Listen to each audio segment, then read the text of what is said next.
Опубликованы результаты единого государственного экзамена по русскому языку, географии, литературе, физике, иностранным языкам. Максимальное количество баллов набрали 8 выпускников, сообщает сайт Астробыл. Средний балл по этой дисциплине в регионе установлен на уровне 62,96 балла. Это выше, чем в прошлом году. В переводе на привычную пятибалльную систему это 4. Чуть более 1% выпускников не удалось достичь минимального порога в 24 балла. Географию сдавали 165 учащихся, 8,5% из них не справились с заданием. Экзамен по литературе сдавали 223 школьника, минимальный порог не одолели 11 учащихся. Максимальный балл получил один выпускник.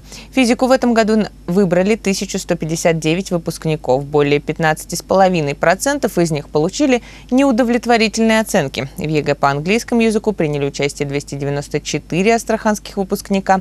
Почти 1,5% из них не достигли минимального порога баллов.